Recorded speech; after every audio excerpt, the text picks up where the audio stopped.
still love you, if I still love you.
Hey, it's Sizzling Saturday, and you know what time it is. It's time for Reflectivity right here on KBLA. We're going to face some truth. We're going to work it out, and we're going to go beyond those surface issues. Yep, beyond black and white.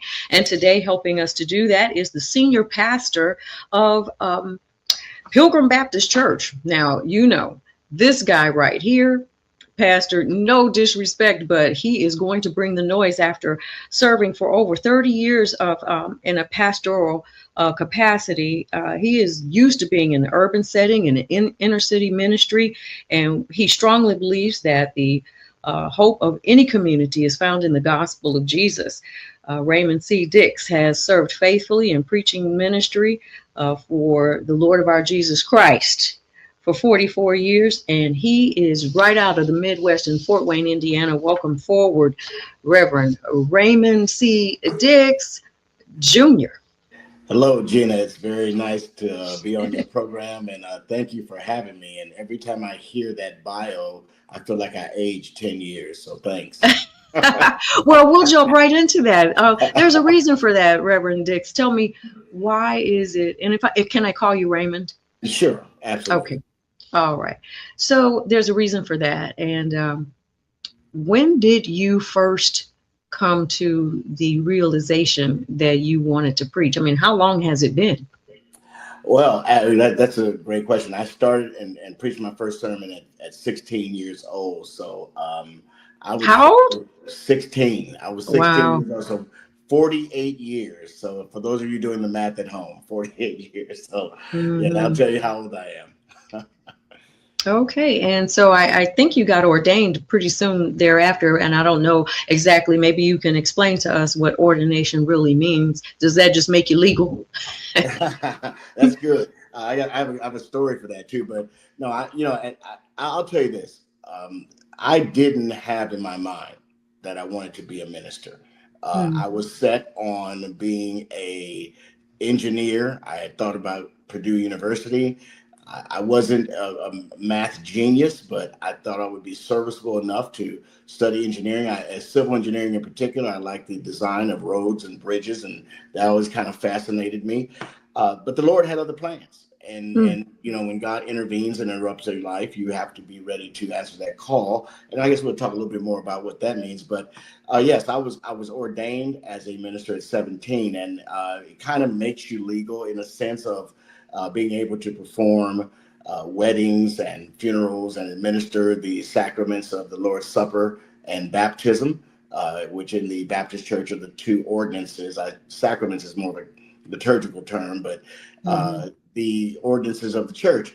Now, the funny story is this. The first wedding I performed, I was probably about I don't know, 23 or 24, and did that wedding and didn't realize that it was my responsibility to take the marriage license to the county.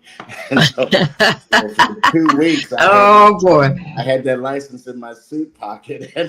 And so the couple called and they were like, hey, we went down to get our certified copy, and they said, we're not married. I said, oh, my goodness. So from that point, they said, you're fired. Yeah. From that point on, I made sure that I give couples back their wedding license after I sign it and say, you are responsible for taking it to the county. Don't leave it with me, because you may not find out you're not actually legally married. Yeah. So how did your parents handle all of this? I mean, what's the story? I mean, like, did you go to them one day and say, hey, mom and dad, I want to preach? No, and again, it was after the epiphany, I guess that's the best way I could call it, this interaction with God's presence. I was actually hadn't turned 16 yet. It was April of my 15th year, 1 month from my birthday.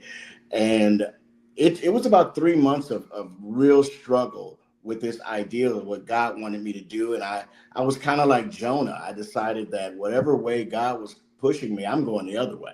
Because I even told the Lord, I said, hey, it's a kid in my Sunday school class, God, that seems to enjoy this.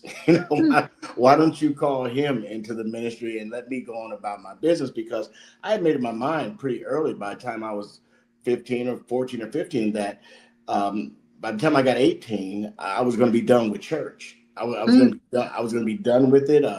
I did not relate very well to my church. Went every Sunday, we youth meetings and all that. So God had to intervene in my life. If he was going to get me, he had to get me before I turned 18. And wow, that was so telling my parents was, after about 2 months of struggling and wrestling with God, like Jacob, you lose that battle. But I told him, my dad, first thing he said was, hey, so what you gonna do for work? Because he didn't see ministry, and I give him credit, he does now, but he didn't see ministry as a full-time vocation or profession. It was a calling. You worked on, you preach a sermon on Sunday, and then after that, you go out on Monday and you hit your regular job and make a living and support your family. Okay, so you jumped in about 10 feet of water right there, and you made me do the backstroke and a butterfly or something. When we come forward, I do want to follow up on both of these questions. One, I felt like I heard Michael Jackson singing "Where Is My Childhood" for a second, and then two, I'm curious about what it is that people say. They say I have a call, and I want to know something more about that, because you talked about wrestling with God, and certainly I want to jump into some of the things that can help us who are listening today to get beyond our black and white issues, somewhere in the middle. When we come forward, we'll be with Reverend Raymond C. Dix, Jr., and this is Reflectivity. KBLA will be right forward.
right here on KBLA. It is Reflectivity, and I am your host, Gina A. Towns, and we've got a most amazing guest today. Reverend Raymond Dix started in the ministry when he was 17 years old. I'm welcoming him to the show right now because I want to hear more about that story, and then I want to move on into what he's learned over the years. Welcome to the show, Reverend Dix. Thank you very much, Gina. I appreciate it very much. Thank you for having me again. Absolutely. So we left off, and I mentioned that I heard Michael Jackson in the background singing "Where's My Childhood." I mean, how did it play out for you? And I think this is really relevant because we have a generation, probably, not that many are in church, perhaps. And I hate to make blanket statements, but I do know that there are a lot of people who just don't attend. They may listen online. They may not go. They may have their own form of worship, but corporate worship, has taken a real turn over the past, let's say 10, 15, maybe even 20 years. So how do you relate what you went through in your childhood in this wrestling thing to where kids might be or young adults might be now? Sure. Well, I'll tell you, fighting God or wrestling with God those 3 months before I announced and acknowledged my calling, which came after my 16th birthday. First person I called was my pastor. I didn't know who else to talk to. And that call came through to him at 1 o'clock in the morning. And I'm sure I woke him up. And now as a pastor today, when you hear your phone ring that late, you just seldom is it good news. I'll put it like that. But I didn't really know how to handle that, and so I would say that when you look at this idea of God's interruption in your life, as a teenager, I was looking forward to doing all the things that teenagers did. I was my driver's license. Matter of fact, my brother told me, he said, "Are you nuts? You can't preach. You just getting your driver's license. We can go to parties and everything like that, and all those things." He said, "You can't." And his idea as a preacher that is no fun. And then, when quite frankly, it was kind of my idea. But a funny story happened. We were down in a friend of the family with their home, and we were playing a game of pool, 8-ball or something like that. And a lady came down the stairs and she said, "Which one of you is the young boy preacher?" And I said, "I am, ma'am." And she said, "What are you doing playing pool? That's not a game for ministers." So now in my mind, I violated some code of Christian conduct that or expectations, and I soon would learn that you have people that have expectations, but as a teenager, you lose in a sense this idea of what regular, I'll use that air quotes, regular teenagers did. And there was always this pull to experience life that teenagers do. And then the next thing I know, I'm in my 20s and I'm kind of mourning my teenage years, and so you get to make a lot of those, hopefully you get a chance to make mistakes that you are able to overcome early in life. So you don't make them later in life when they might be more costly. But yeah, that was the thing. My relationship with my parents changed when I was in that wrestling period. They thought I was losing my mind, which I did too, in a sense. But I understand what Jonah understood. When God has a call on your life, when He has a purpose for your life, He will take you and put you right back on the beach where you thought you would never go. And I found myself right there in Nineveh, having to do the work that God had called me to do. Now, that's an interesting point. You say that you were called to do. First of all, for a lot of people listening, they may feel like they have a call, but it might not be to the ministry, but you have a call. You hear something calling you. Maybe an inner voice is what we'll discuss. And sometimes you got to figure out what that inner voice is. And that's the difference between black and white and the things that we have to reflect about and have some activity toward. But you mentioned making mistakes, and I would have to imagine that starting this journey at 17 that you did and have made some mistakes.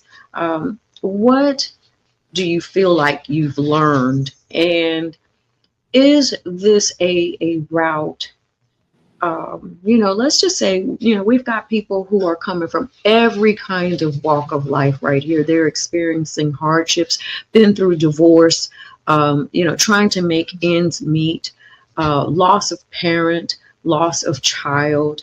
And I think what you've done is hold on to the hymn of faith, if I have to put it in a way. What would you recommend to people when they've made mistakes and are struggling to hold on to their faith and stay the course? Well, that's a great question, and I would say emphatically, beyond a shadow of doubt, the number one and most important thing that I learned is that God is a God of grace. He is a God of grace. He is a God of mercy. And there wasn't any mistake that I made early on and even yet into my later years that God didn't already know I was going to make.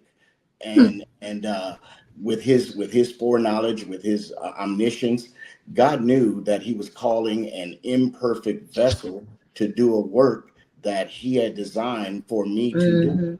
And when that imperfection reared its ugly head in my life, I had a loving, caring God who I could go to repentant as a father, and be able to receive his forgiveness, and he took my repentance. And I think the other thing that I would say, not only is God a graceful God, but the other thing I learned is, and the Lord had to remind me of this. I don't live in ministry for the approval of people. So much that we do in life, we have other people's approval in mind. I mean, you can go all the way from how ethnic challenges that we face today, racism and things like that. Part of one thing that I was liberated from as a Black man was I was liberated from the approval of white folks. I don't need that approval to validate me. I have the approval of the Most High God. So I think that I learned that you don't work for the approval of people, but you work for the approval of God. And as long as He's satisfied, I'm good. I love what you just said right there. Because, reflectivity, when I determined that this was the name of this show, it is beyond black and white, black people and white people, but the things in our lives also, we have to get beyond what's black or white, what we feel like is true or false, to get to some sort of meaning. I don't want to lose this, because you talked about judgment. Now you've talked about people pleasing now. And so there is judgment that comes. And then that's sometimes, I guess, what forces us to be people pleasers. And that can put us in a really, really bad place. And let's just give this example for, those who are in this conversation with us. You were at work last week. And your boss wanted you to do something or another that either you didn't know how to do, didn't want to do, weren't thrilled about doing, or maybe even caused you to question your values in what it was that you were being asked to do. And so we get caught in either people who judge us because of what we do or don't do, or we do it and then we're not feeling great about it because we're people pleasing. How do you maneuver that so that next week when I'm faced with the same thing? And I think some of these things may be character issues that we are working on from time to time, and we'll see them pop up in different ways, in different instances as we're growing in those areas. But how do you navigate turning that experience into something that we'll call growing? Well, I think number one, we have to recognize that we are social creatures by design. God created us to be interdependent on each other and not independent. No one should be able to live or totally alone by themselves. That's why we experience things like loneliness when we don't have interaction with other human beings. But here's the key right here. I think when you talk about how we navigate this, it has everything to do with where we place our value, where we place the approval of ourselves. So psychologists, people call it self-esteem. Where do I get my self-esteem from that says I'm a valuable human being? I can't rely on other human beings to provide that self-esteem. I need to rely on the fact that it was God who created me in his image, his likeness, and all the esteem that I have as a human being, even with my imperfections, come from knowing that I'm still made in the Imago Dei, the image of God. And so I walk in that image. I have esteem from approval by God, and I don't need the approval of other people. Now, people's approval is nice, but it's a fleeting thing. You know, the polls will have you up one day and down the next. You know, so we have to recognize that our approval comes from God. He's the one that places value in our lives, and the fact that he gave his son Jesus for us is the greatest indicator, I think, of how much God values his creation. So, you know, we live in a time right now where all of the images that are before us are fleeting images. I mean, it's there 1 second and then it's gone the next, and then the news comes on and then there's some more news later. I mean, and we just are, it's almost like, I'm surprised most people don't have some sort of neck problem. I do have, you know, a legitimate issue with TMJ, and we'll talk about that one day on the show. But, you know, I mean, just the jerking that goes on in our mind and how that affects our spirit, what we think about ourselves, where we see ourselves in the world. And you know, you talked about being interdependent on, you know, one another, and at the same time trying to have to manage not being a people pleaser.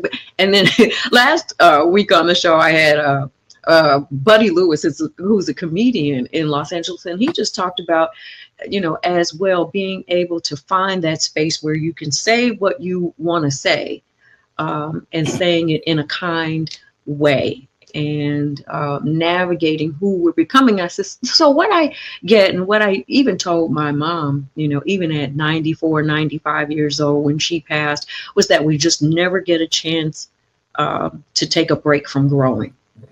Every single day is an opportunity for us to grow, and how we maneuver the ways that we grow. Like, it may not be the same last year as it was this year, but the consistency of, you know, if you call God the creator, or Yeshua or Yahweh, or if you adhere to your faith in any form or fashion, you know, there are some key pillars, which I certainly, you know, want us to dig into before we go to break. What are some of those key pillars that you would suggest for people as they are trying to navigate, one, a call, two, their growth, and three, even if you will, a perfection? You know, I think of a piece of gold and the refinement that it goes through by fire, you know, the tough days, the tough times, the tough periods. Sometimes there's a whole season,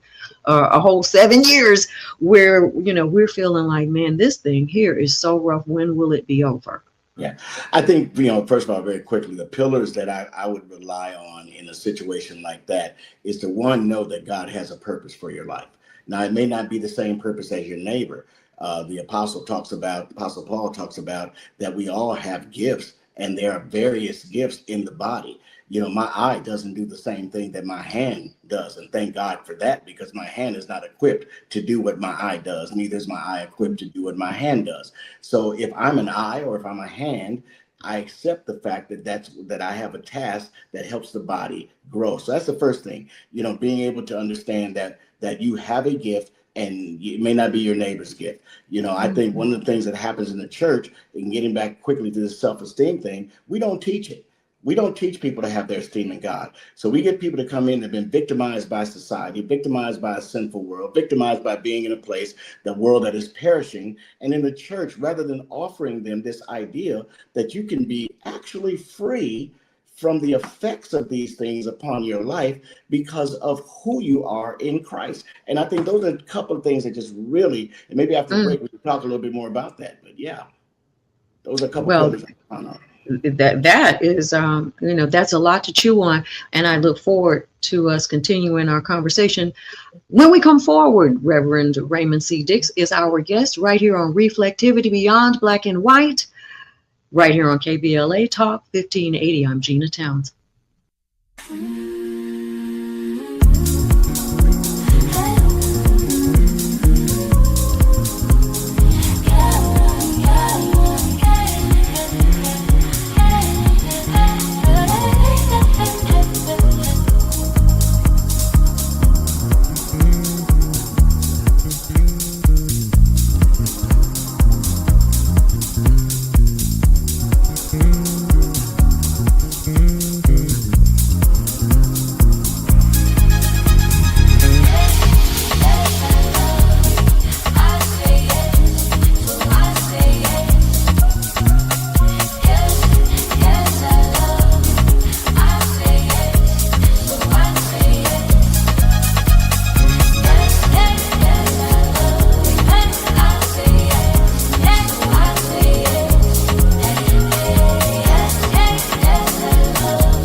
Hey, it is sizzling. We are right here on our Sizzling Saturday at KBLA Talk 1580, and we've got a lot that we are chewing on today. Reverend Raymond C. Dix is with us today from Fort Wayne, Indiana, and he is helping us to plow through how we can get ourselves a directional map towards growing, towards becoming something, and knowing how to hear what we're hearing, what our desires are, our joys are, what our even difficult times can turn into if we just allow it. Welcome forward to the show, Reverend Dix. Thank you. Thank you. It's a great conversation. I really enjoy talking about these subjects. Well, I'm sure you do. You've made a lifetime of it, and we thank you for your service to the community and to the betterment of people. You know, but sometimes the church does get a pretty rough rating.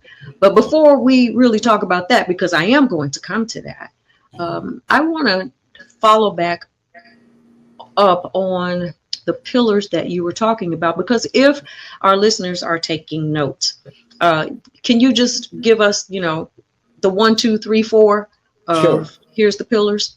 Sure. First of all, know that God has a purpose for your life. He has not designed and brought you into his family without purpose. Number 2, know that your esteem of who you are is dependent on God. I guess number 2 would have been that your gift. We all have gifts, and that they may not be the same as somebody else's. Number 3, I would say, hang your hat on the fact that you don't live for man's approval. Your esteem is in the fact that God has chosen you. I've had many times in my life when I've said, God could have chosen anybody to do what I'm doing. I wasn't so special, so personally, gifted as a human being. I'm flawed like everybody else, but God chose me to do this work. He could have got this from a donkey. And occasionally in scripture, you saw that God does get what he wants from his omnipotent power and control over all of creation. And I think that's important. So God could have chosen anybody. I'm appreciative of that. My esteem is in the fact that he loved me enough to choose me. And then I think the other thing is that, as you serve in the kingdom, you serve with humility. And I think that number 3 brings number 4, that humility. You can call it humility, love for what you do. There are going to be moments, days where I've had these moments where I've asked myself, how did I get down the path where I end up serving in ministry? And, if I'd been an engineer, I probably have a lot more money than I do right now. But, who knows? The service of God is not about material reward. And it is about knowing that you are building something that he has called you to do in building the kingdom of God here on earth. We serve in a world that's perishing. The Bible tells us that. And so in a perishing context, how do I then find life? How do I find life in that? I find life in the fact that I am helping somebody else come to know Jesus as their Savior. And that means eternal life. So I think those 4 things, I'm sure there are many others I could go into, but those are what came to mind in that question, is that these are the pillars that you can hang your hat on especially when you have those tough days. Mm-hmm. I want you to know that I'm doing a lot of my own reflecting, and as you're talking about things that for some people it's church, no church, God, no God, but a lot of people really do exist somewhere in the middle. And it is because people have felt judged. And if they have felt judged, whether it was in their family, whether it was, in school or a workplace, and then they come to church and they feel judged and they can't even get to where you're talking about. I personally do operate in my faith, and I have come to a conclusion over the years. You cannot really ask people if you believe something and you're staunch about it. You can't judge people if you have never sat down to explain what it is that you're judging them about. That's number one. And so that then forces us to be able to have conversations with people. And I think right now, and especially where we are in our country and in our communities, there's just a lack of conversation, period. There's a lack of seeking conversation. And from that, I just don't know how you grow if you don't feed that basic. I think that's just a basic need and instinct of people. The curiosity thing is not just, for Curious George. That is for Curious Georgina, Gina, Raymond, and for all of us. So there's an inquisitiveness that we have that I see in our society that has been dummied down by so many different things. There's so much that's watering over, and it's like growing a plant. We are like a seed that's in some soil. You can give it too much water and kill the roots. You don't give it any sun, you'll kill the roots. And so there are just things that we need that have to do with our mind, our body, and our spirit. And one of the things that I think is very important, and I really am trying to achieve on Reflectivity Beyond Black and White, is to feed all of those things so that we can grow, that we can see beyond the color lines, that we can see beyond what people tell us is either this or that. I mean, I love that song when it was you could get with this or you could get with that. I love that when that was out, but that's really not all that there is.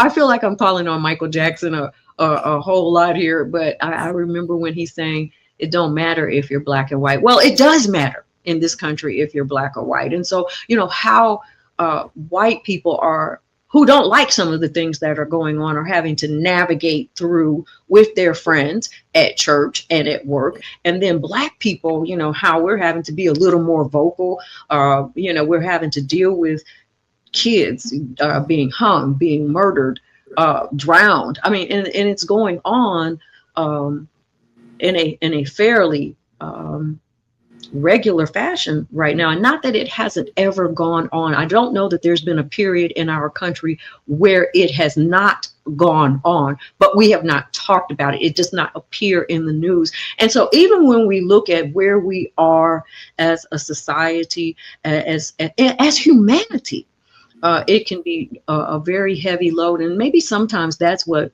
prompts us to do some seeking.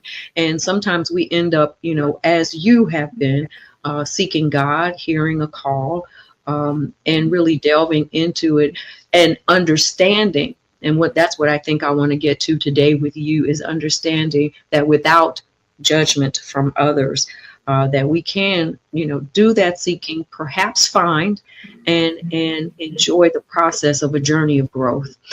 We're going to pick up on that when we come forward. I'm Gina Townsend. This is Reflectivity. We're facing truth, working it out, and we're doing it together. It's beyond black or white, and we'll see you in about 3 minutes. Reflectivity, KBLA Talk 1580.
Hey, I am Gina Towns, and you have stumbled upon and hope you are here with us. I hope you've been here the whole time because you really don't want to have missed what we've been talking about today, right here on Reflectivity with Reverend Raymond C. Dix. Over 30 years, 44 years in the ministry, but 30 years in a pastoral ministry. And he is really helping us to work some things out and think, really, really directly about some things in our own lives. Welcome forward, Raymond Dix.